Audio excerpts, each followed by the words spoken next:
আপনাদের প্রায় দিনই আমি কোনো লেখকের লেখা গল্প বলি, কিন্তু আজকে আপনাদের কোনো লেখকের গল্প বলবো না, বরং একটি সত্য ঘটনা বলবো। কারণ ঘটনাটি আমার বাড়ির লোকের সাথেই ঘটেছে, যে কিনা সম্পর্কে আমার মামা হয়। তার মুখ থেকেই শোনা সেই ঘটনাটি একটু গুছিয়ে আজ আমি আপনাদের কাছে উপস্থাপন করছি। নমস্কার, ভৌতিক কাহিনীর থেকে আমি ইস্পিতা। আজকের এপিসোডে শুনবেন আষাঢ় মাসের শ্মশান ঘাট। মামার চরিত্রে আমি সবসময় ঢাকার থেকে রাত্রে বাড়ি যেতাম, কারণ ছুটি কম পাই। আবার চিন্তা করি রাত্রে চলে গেলে পরদিন সকালটা বাড়ির থেকেই শুরু করব।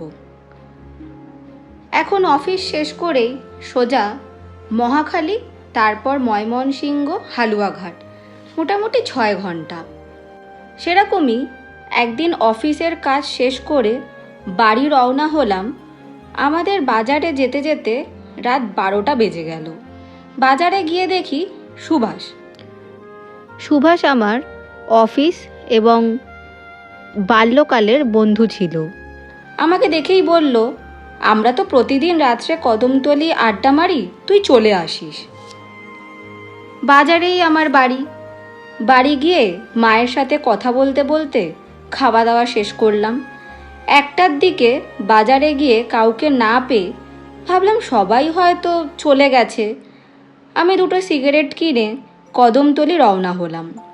বাজার থেকে কদমতলি সিকি কিলোমিটার। তখন আষাঢ় মাস, আকাশে চাঁদও আছে, কিন্তু আষাঢ়ের মেঘ এবং চাঁদের আলো দুটো মিলে একটা অদ্ভুত আলো আঁধারের খেলা চলছে। এই কালো অন্ধকার আবার যেন ভরা পূর্ণিমা। একটা সিগারেট ধরিয়ে রাস্তা দিয়ে হাঁটছি, কিছুটা ভয়ও লাগছে। এমন রাতে একা একা হাঁটলে ভূত প্রেতের কথা একটু বেশি মনে পড়ে। বাঁদিকের ঘন জঙ্গল থেকে ঝিঝি পোকার শব্দে একটা অদ্ভুত সুর যেন সৃষ্টি হচ্ছে, যে সুরের তালে তালে নিজেকে নিয়ে খুব হারিয়ে যেতে ইচ্ছে করে।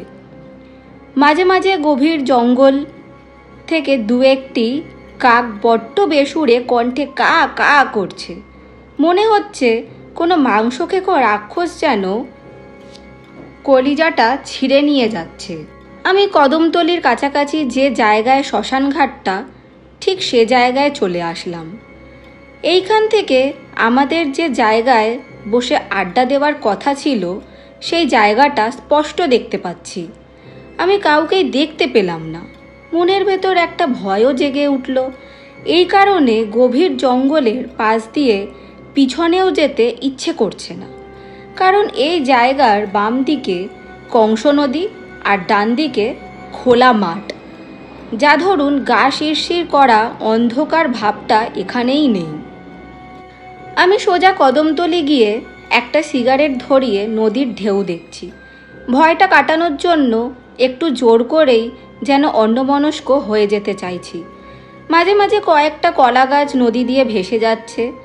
দূর থেকে মনে হচ্ছে কোনো লাশ ভেসে যাচ্ছে।